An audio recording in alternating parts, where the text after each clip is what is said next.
Lisa moved through the damaged coalition ship like she was swimming through a nightmare. Every corridor showed more destruction. Every room held more bodies. The explosion had happened in the engineering section, and the damage rippled out from there, like a stone dropped in water. She found survivors huddled in a storage room near the front of the ship. 8 aliens of different species pressed together, sharing what little heat and air remained. They looked at her human form with surprise and fear. Some had probably never seen a human before. Lisa did not waste time with introductions. She pulled out her portable oxygen tanks and started connecting them to the air system. The aliens watched as her small hands worked with their technology. She did not understand the writing on the controls, but she understood basic engineering. Pipes were pipes. Valves were valves. Air flowed from high pressure to low pressure. A 6-armed creature moved to help her. It wore the uniform of an engineer. Its translator identified it as male. Its name was Crix. He showed her which connections to make, and she followed his guidance. Together, they restored minimal airflow to the room. Lisa asked Crix what happened. He explained that their fusion core had developed a feedback loop. The safety system should have caught it, but they failed. The explosion killed half the crew instantly. The rest were dying slowly as the ship fell apart around them. She needed to find the medical bay, but Crix shook his head sadly. The medical bay was gone. It was next to engineering and had been vaporized in the explosion. The ship doctor was dead. All medical supplies were destroyed. They had no way to treat the injured. Lisa refused to accept that. She had basics, first aid training from her years flying alone in space. She carried medical supplies on Liberty Bell. They were designed for humans, but medicine was medicine. Bandages were bandages. She could make something work. She told Crix to gather all the survivors in the largest intact room she could find. Then she went back to her ship to get supplies.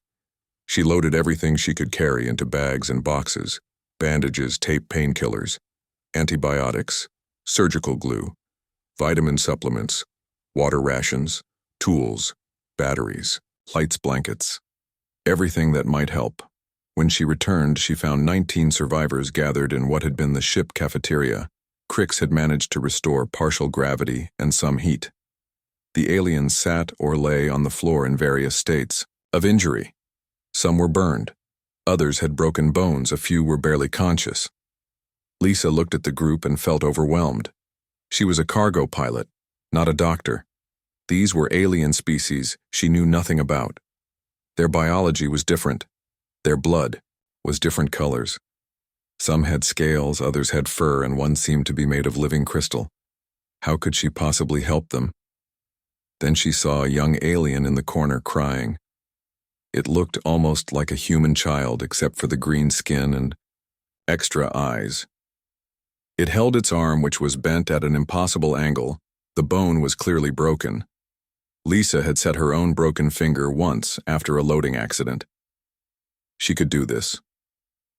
She knelt next to the young alien and smiled, even though it could not see her face through the helmet. She spoke softly, and her translator converted her words. The child stopped crying and watched as Lisa gently examined the arm. She used metal strips from the ship walls to make a splint. She wrapped it carefully with tape. The child made a sound that the translator called laughter. One by one, Lisa treated each survivor. She cleaned wounds with the alcohol from her ship. She sealed cuts with surgical glue meant for human skin. She distributed painkillers carefully, using the lowest doses possible since she did not know how the aliens would react. She set broken bones and wrapped burns and tried to make everyone as comfortable as possible. The blue-skinned female she had first found turned out to be the ship commander. Her name was Zara, and she had managed to keep the survivors organized despite her own injuries. She had deep cuts across her torso that leaked purple blood. Lisa cleaned and sealed them, while Zara tried not to show pain. Zara asked why. Lisa was helping them. Humans and the Coalition were not allies. Earth had been rejected for membership multiple times. Humans were considered too dangerous to join the galactic community. Lisa had no obligation to help. In fact, she was losing money by abandoning her cargo run. Lisa paused in her work and thought about the question. She could have said many things about human nature or morality or the right thing to do, but instead she just shrugged and said that Zara would have done the same if their positions were reversed. Zara was quiet for a moment, then said no. She would not have. She would have followed Coalition protocol and waited for an official rescue ship. She would not have risked her career and resources for strangers, especially not for a primitive species. The Coalition did not value individual initiative the way humans did. Lisa finished treating Zara and moved to the next patient. It was the crystal being, and she had no idea how to help it. Cracks ran through its body, leaking a substance that looked like liquid light. Lisa tried using the surgical glue, but it would not stick to the crystal surface. Crix came over and suggested using a welding torch to fuse the cracks. Lisa was horrified at the idea of using a torch on a living being, but Crix assured her it would work. The crystal being was silicon-based and could withstand extreme heat. Lisa got her portable welding kit from the supplies and carefully sealed each crack. The crystal being hummed in what seemed to be relief. As Lisa worked, she learned about each survivor, their names, their homes, and their reasons for being on the ship. They were scientists and diplomats on a mission to study a newly discovered planet. They had families waiting for them. They had dreams and fears just like humans. The work was exhausting. Lisa had been awake for almost 30 hours straight. Her hands shook from fatigue and her back ached from bending over patients, but she kept going. There was no one else. The survivors needed her. By the time she finished the initial treatment of all 19 survivors, Lisa could barely stand. But they were stable for now. The immediate crisis was over. Now she needed to figure out how to keep them alive until rescue arrived. Captain Lisa Morgan floated in the observation deck of her cargo ship Liberty Bell, watching the stars drift by. She had been alone in space for 47 days, and she liked it that way. The silence helped her think. The darkness felt like home. Her ship was old and needed paint, but it was reliable. And that was all that mattered. Lisa was 32 years old and had been flying solo cargo runs for 8 years. Most human pilots refused to work alone in deep space. They said it was too dangerous. They said the isolation would drive anyone crazy. But Lisa had grown up in the Montana mountains where the nearest neighbor was 20 miles away. She understood solitude better than she understood people. The cargo hold of Liberty Bell was full of mining equipment headed for the Mars colonies. It was a standard run that Lisa had made dozens of times before. 3 months out, 3 months back. Good money and no complications. She liked simple jobs that paid well. Her coffee floated in a sealed cup next to her as she checked the navigation systems. Everything was running smooth. The fusion engines hummed quietly in the background. The life support systems showed all green lights. In 6 more weeks, she would reach Mars, deliver her cargo, and pick up processed ore for the return trip to Earth. Then the emergency beacon started screaming. Lisa had never heard that particular alarm before. She pulled up the sensor display and frowned. The signal was coming from deep space, far from any established shipping lanes. It was weak and broken, like it had been transmitting for days. The computer identified it as a Coalition distress call. The Coalition was the alliance of advanced alien species that controlled most of the galaxy. They had made first contact with Earth 20 years ago, but kept humanity at arm's length. Humans were considered too primitive, too violent, and too unpredictable to be trusted. The Coalition traded with Earth, but that was all. No military alliance, no technology sharing. No membership. Lisa had seen Coalition ships at the Mars stations before, massive vessels that made Liberty Bell look like a toy. Their technology was centuries ahead of anything humans had built. They could fold space and travel between stars in days, while humans still needed months just to reach Mars. The distress signal repeated every 30 seconds. The same broken message in a language Lisa did not recognize. Her computer translated it roughly, but the meaning was clear. Ship damaged. Life support failing. Immediate assistance required. Lisa checked her star charts. The signal was coming from a 0.8 light hours away. At maximum burn, she could reach it in 4 days, but that would use most of her fuel reserves. She would not have enough left to reach Mars. She would have to turn back to Earth and lose her delivery contract.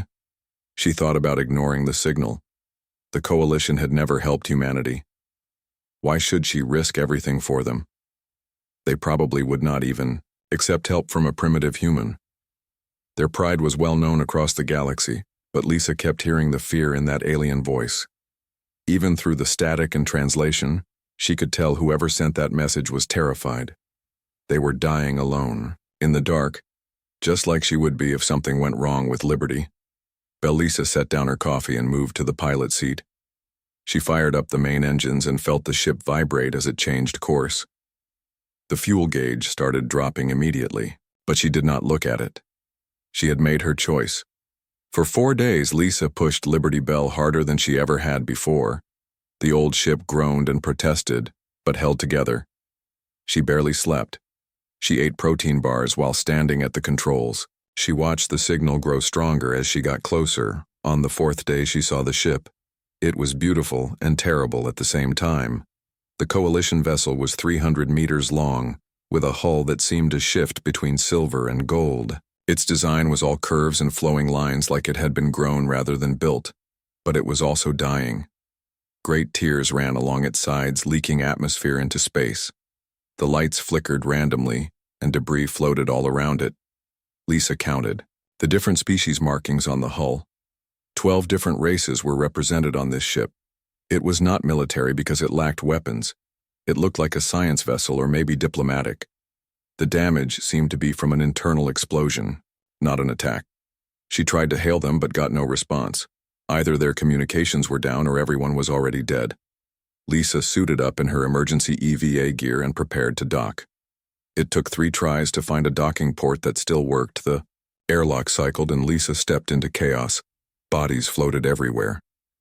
The artificial gravity was offline. Emergency lights cast red shadows on the walls. The air was thin and cold. Lisa could see her breath through her helmet. The temperature readings showed -40 degrees. She pushed through the floating bodies, checking for signs of life. Most were already gone, but she found one alien still moving. It was tall and blue with skin that looked like water.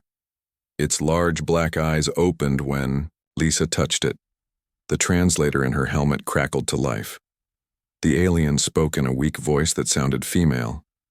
"Help us. Please help us." Lisa grabbed the alien and pulled her to a section of wall where she could secure her with magnetic clips. From her repair kit, she pulled out an emergency oxygen mask and modified it to fit the alien face. It was not perfect, but it would help. The alien pointed down the corridor. "Others alive. Need help." Lisa nodded and pushed off into the ship. She had work to do. The food synthesizer was completely destroyed. Lisa stared at the melted remains and calculated how long her supplies would last. She had enough human food for 3 months, but there were 20 beings to feed, including herself. And most of the alien species could not eat human food without processing. She gathered the survivors who were strong enough to help and explained the situation. They needed to find a way to make human food safe for alien consumption, or they would starve before rescue arrived. The coalition. Rescue ship was still 6 days away if it came at all. Crick suggested they could use the ship laboratory to analyze and modify the food. The lab was damaged, but some equipment still worked. Lisa brought samples of her rations and they began testing. Each species had different dietary needs and restrictions. What was nutritious for humans could be poison for others. A scientist named Thera helped with the analysis. She was from a methane-breathing species and wore a special suit even before the explosion. She could not eat any of the food, but she could run the tests. Her 4 hands moved quickly over the controls as she broke down the molecular structure of each item. They discovered that most of the protein bars could be made safe by removing certain compounds. Lisa used the chemical filters from the water recycling system to process the bars. It made them taste terrible, but they became edible for 8 of the species. The others would need different solutions for the silicon-based crystal being. They found that it could absorb energy directly from batteries. Lisa had dozens of spare power cells on her ship. She set up a charging station where the being could feed. It was not ideal, but it would keep them alive. The carnivorous species presented a different problem. They needed meat and Lisa only had dried protein. She tried to explain that it was technically meat just preserved and processed, but their biology required fresh tissue to survive. Without it, they would weaken and die within days. Lisa had an idea that made her stomach turn, but she had no choice. She went to the destroyed sections of the ship, where the bodies of the dead floated frozen in space. She collected tissue samples from the species that matched the carnivore's dietary needs. It was horrible work, but necessary. She brought the samples back and prepared them as respectfully as possible. The carnivore survivors understood what she had done and why they performed. A brief ritual to honor their dead crewmates then consumed what they needed to survive. Lisa had to leave the room. She understood survival, but this pushed her limits. Water was the next problem. The ship tanks had ruptured, and most of the water had vented into space. Lisa had some on Liberty Bell, but not enough for 20 beings for 6 days. They needed to recycle everything possible. She set up a crude recycling system using parts from both ships. Every drop of water was collected, filtered, and reused. Even the humidity from their breath was captured and processed. It was not pleasant, but it worked. They would not die of thirst. The temperature was still dropping. The ship heating system was failing, and Lisa did not have enough power to run heaters for the entire space. They needed to consolidate into a smaller area that they could keep warm. Lisa and Crix worked together to seal off a section of the cafeteria. They used emergency blankets and insulation foam to create a smaller space within the room. Then they moved everyone inside, including the injured. It was cramped and uncomfortable, but the body heat from 20 beings helped keep the temperature survivable. On the third day, young Vara started dying. Her internal injuries were worse than Lisa had realized. She was bleeding inside her body cavity, and Lisa did not have the tools or knowledge to operate. The child was fading, and there was nothing anyone could do. Lisa refused to give up. She accessed the damaged medical database and found partial files on Vara species anatomy. It was incomplete and corrupted, but it gave her basic information. She had never performed surgery on a human, much less an alien. But Vara would die if she did nothing. She sterilized her tools with alcohol and heat. She used Crix as her assistant because his 6 arms could hold things steady. She cut into Vara with a knife from her toolkit, following the diagram on the screen. Green blood flowed everywhere, but Lisa kept working. She found the damaged organ and tried to repair it with surgical glue and synthetic patches from her first aid kit. It was crude surgery, more like battlefield medicine than proper treatment, but it stopped the bleeding. She closed the incision and prayed to whatever forces watched over lost travelers in space. Vara survived the night. Her vital signs stabilized and she began to recover. The other survivors looked at Lisa with something approaching awe. She had done the impossible with basic tools and determination. She had saved a life that should have been lost. Commander Zara pulled Lisa aside and asked her a question that had been bothering her. Why did humans have such a drive to save others, even at great personal cost? It seemed illogical and inefficient. The coalition valued careful planning and calculated decisions, not reckless heroics. Lisa thought about her answer. She told Zara about human history, how humans had evolved on a dangerous planet, where cooperation meant survival, how they had learned that helping others today meant someone might help you tomorrow, how they had spread across Earth and into space by taking care of each other. But more than that, Lisa said humans understood what it felt like to be alone and afraid. In the dark, every human had felt that fear at some point. They knew how precious it was when someone reached out to help.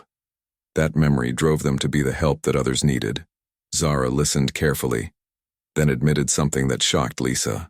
The coalition had been watching humanity for decades. They had seen the wars and violence and chaos. They had judged humans too dangerous for membership, but they had never seen this side of humanity. The side that would risk everything for strangers. Conversation was interrupted by an alarm from the ship sensors. Another problem had developed. The navigation system detected a micrometeor field approaching. They had no shields and no way to move the ship. The meteors would arrive in 6 hours. Lisa looked at the sensor display and calculated the odds. They were not good. The meteors were small but numerous. Even one hull breach could kill them all. They needed to find a way to protect the ship, or they would not survive long enough for rescue. To arrive, Lisa stared at the meteor field on the screen and her mind raced through possibilities. The Coalition ship had no engines and no shields. Liberty Bell was too small to push the larger vessel out of the way. They could not run, and they could not hide. They had to find another solution. She called everyone together who could still move and work. They had 6 hours to save themselves. Lisa laid out the problem simply.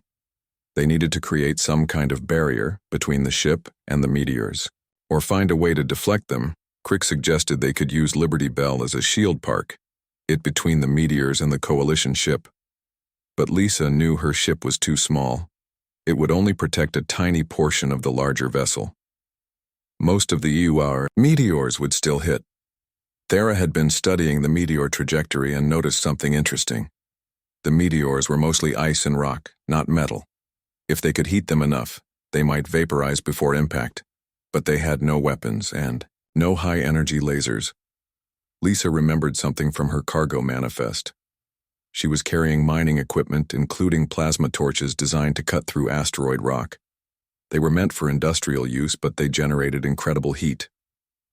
If they could mount them on the hull and point them at the incoming meteors, they might have a chance. The plan was insane, but it was all they had. Lisa and Crix suited up and went outside to mount the plasma torches. They had to work fast in zero gravity, while their oxygen timers counted down. They welded mounting brackets to the hull and attached 6 torches facing the direction of the meteor field. Back inside, they rigged a control system using parts from both ships. They could not aim the torches precisely, but they could turn them on and off. They would have to time it perfectly and hope the heat was enough to vaporize the smaller meteors. While they worked on the defenses, Lisa noticed Vara was awake and trying to help, despite her injuries. The young alien was connecting power cables with her good arm. She smiled at Lisa through the pain and kept working. The others saw this and pushed themselves harder. 3 hours before impact, they discovered another problem. The power cells from both ships were not enough to run all 6 torches for the duration of the meteor shower. They could maybe power 3 torches for 20 minutes. The meteor field would pass for 40 minutes. Lisa made a hard choice. She disconnected all non-essential systems from both ships. Life support was cut to minimum, heating was turned off. Lights were reduced to emergency only. Every bit of power was diverted to the plasma torches. They would have to endure the cold and dark to survive. Commander Zara organized the survivors into teams. Each team would manually control one torch, watching the sensors and firing when meteors approached. It required perfect coordination and timing. One mistake could mean death. But the aliens worked together with focus and determination. Lisa took the center torch position. She would coordinate the defense and call out targets. The meteor field appeared on the edge of their sensor range, moving fast. The first impacts would hit in minutes. The survivors gathered in the sealed section of the cafeteria. Those who could not help with the defense huddled together for warmth. The temperature was already dropping without heat. In the dim emergency lights, Lisa could see their breath-forming clouds.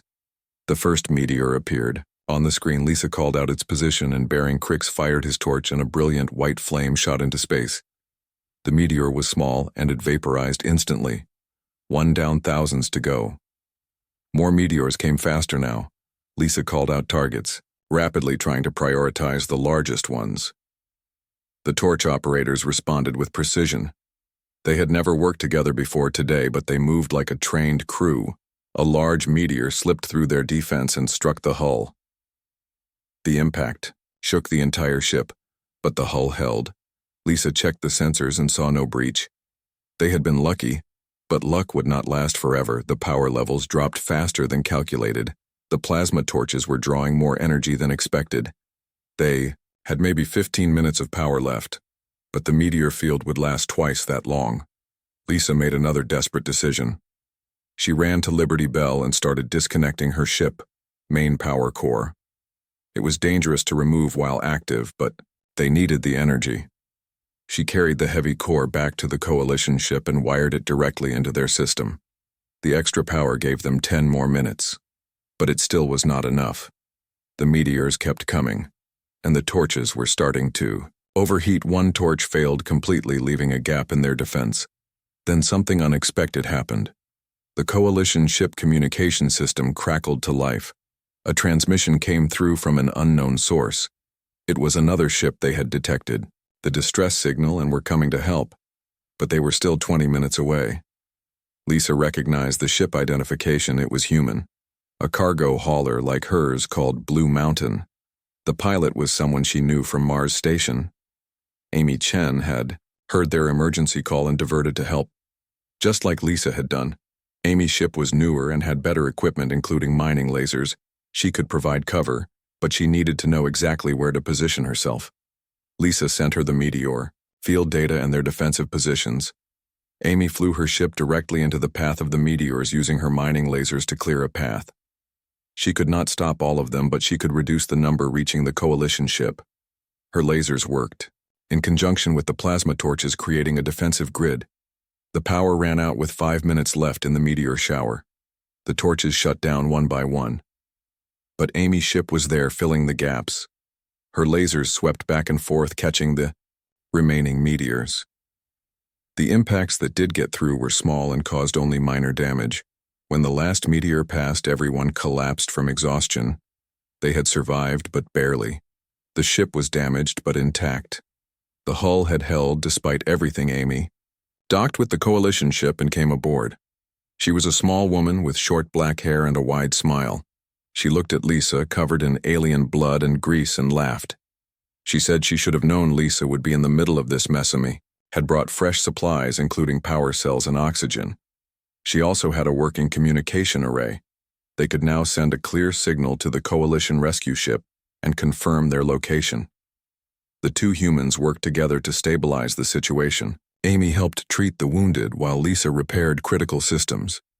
The aliens watched these two primitive humans save their lives with basic tools and determination. Commander Zara asked Amy why she had risked her ship and cargo to help. Amy looked confused by the question. She said she heard people in trouble and she was close enough to help. There was no choice to make. It was just what you did. The Coalition rescue ship was now 3 days away.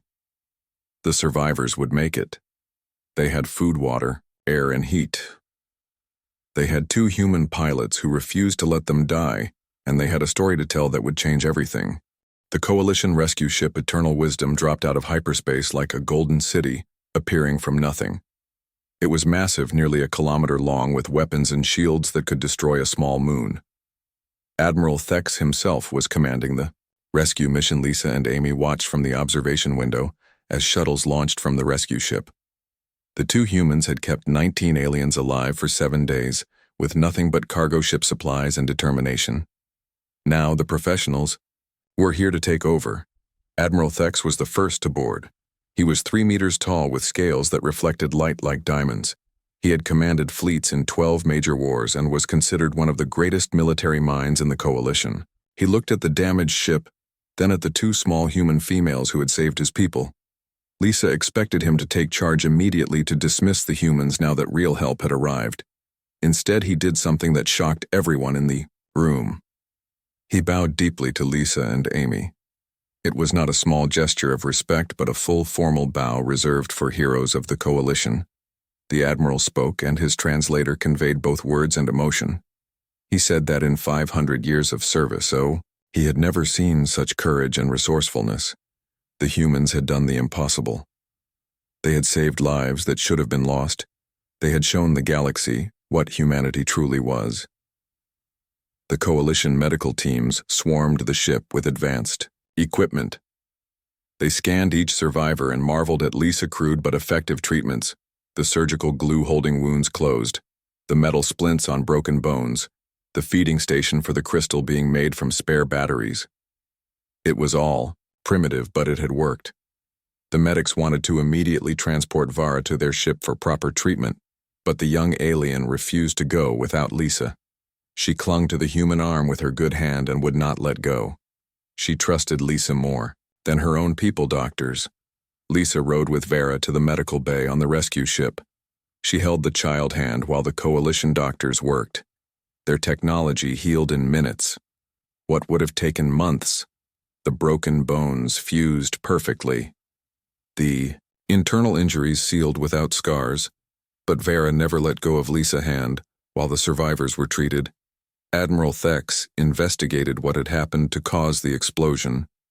His engineers examined the destroyed fusion core and found something disturbing. It was not an accident. The safety systems had been sabotaged. Someone had wanted the ship to die. The investigation revealed a conspiracy within the Coalition, a faction that believed contact with primitive species like humans was corrupting their civilization. They had targeted this ship because it carried scientists and diplomats who supported expanding the Coalition to include younger races. The saboteur had died in the explosion they caused, but their plan had almost worked. Without Lisa's intervention, everyone would have died. The faction would have blamed it on human pirates or mechanical failure. They would have used it as evidence that the galaxy was too dangerous to include primitive species. Instead, the opposite had happened. 2 human cargo pilots had proven that primitive did not mean inferior. They had shown that compassion and determination could overcome advanced technology.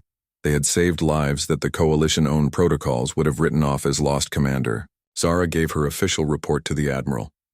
She described every detail of the rescue, how Lisa had worked for 18 hours straight, treating injuries, how she had found ways to feed species she had never encountered, how she had performed surgery with mining tools, how she had faced the meteor field with plasma torches. She also reported something that made the Admiral's scales change color. Lisa had never asked for payment or reward. She had never tried to claim salvage rights on the damaged ship. She had never leveraged the rescue for political advantage. She had simply helped because it was right. The other survivors gave their testimonies. Each one had a story about Lisa or Amy Cricks, talked about how Lisa had figured out alien technology. Through trial and error, Thara described the food processing system made from spare parts, the crystal being transmitted harmonic frequencies that translated as deep gratitude. Young Vara refused to leave Lisa's side even after being healed. She had decided that Lisa was family now. In her culture, saving a life created a bond that could never be broken. She would not return to her homeworld without her new human sister Admiral. Thex made a decision that would have been unthinkable a week ago. He opened a communication channel to the Coalition High Council and made a formal recommendation: Earth should be offered immediate membership in the Coalition. Not in 50 years or 100, but now. The Council was skeptical. They cited human history of violence and war. They mentioned the primitive technology and aggressive nature. But Thex had a response for every objection he transmitted. The full sensor logs from the rescue. Every moment was recorded, every action documented. The Council watched Lisa work herself to exhaustion saving strangers. They saw Amy risk her ship against the meteor field. They witnessed 2 humans with basic tools accomplish what a Coalition rescue team might have failed to do. And they saw it was not unusual for humans. This was who they were. The vote was called immediately. Every species representative who had a survivor on that ship voted yes. The others abstained, but did not oppose. For the first time in Coalition history, a unanimous decision was not required. Earth would be invited to join Lisa, and Amy were still on the rescue ship when the message came through. They were sitting in the cafeteria eating their first real meal in days when Admiral Thex approached them. He informed them that they had just changed the course of galactic history. Lisa almost choked on her food. She had just been trying to help people. She did not mean to cause a political revolution. Amy laughed and said this was the kind of trouble Lisa always found herself in. Even a simple cargo run turned into something galaxy-changing. The Admiral offered them both positions in the Coalition fleet. They could have their own ships with the best technology. They could be ambassadors or admirals. They could have wealth beyond imagination. Lisa declined politely. She liked her old ship and her simple cargo runs. She did not want to be famous or powerful. She just wanted to fly between the stars and help people when she could. Amy felt the same way. They were cargo pilots, not heroes, but the Admiral insisted they take something as reward. The Coalition could not let such actions go unrecognized. It would violate their deepest principles of honor. So Lisa asked for medical supplies and repair equipment for human ships. Amy asked for star charts to systems humans had never visited. They got much more than they asked for. Both ships were completely repaired and upgraded with Coalition technology. They received medical bays that could treat any known species. They got communication systems that could reach across the galaxy. They were given permanent passes to travel anywhere in Coalition space. More importantly, they were given something priceless. They were named Universal Citizens, the first humans to receive that honor. They belonged everywhere and nowhere. They were under the protection of every Coalition world. They were family to the Galaxy A's. Lisa prepared to leave. Vara ran to her with a gift. It was a small crystal that glowed with soft blue light, her most precious possession passed down through generations. She pressed it into Lisa's hand and said it would always guide her home commander. Zara presented Lisa with her military honors, transferring them officially to the human pilot. Lisa tried to refuse, but Zara explained it was not just an honor but a responsibility. Lisa was now part of something larger. She represented what was best in both humanity and the Coalition. The survivors gathered to say goodbye to their human saviors. Each one expressed gratitude in their own way. Some gave gifts, others shared cultural blessings. The crystal being created a harmonic frequency that would forever resonate in Lisa's memory. As Liberty Bell and Blue Mountain departed from the rescue ship, they received one last transmission. It was from Earth. The news of their rescue had already reached home. The planet was celebrating. Humanity had finally been accepted into the galactic community. But Lisa and Amy did not feel like heroes. They were just two cargo pilots who had answered a distress call. They had done what any human would do. They had helped strangers in need as they flew toward Mars to finally deliver their cargo. Lisa looked at the crystal Vara had given her. It pulsed with warm light in her hand. She thought about the young alien who now called her sister. She thought about the 19 lives floating in the dark who now lived. Because two humans had answered the call, space did not feel empty anymore. It felt full of possibilities, full of friends she had not met yet, full of people who might need help. And Lisa knew that whenever that call came, she would answer it, because that was what humans did. They helped. They hoped. They refused to give up. And sometimes that was enough to change the galaxy.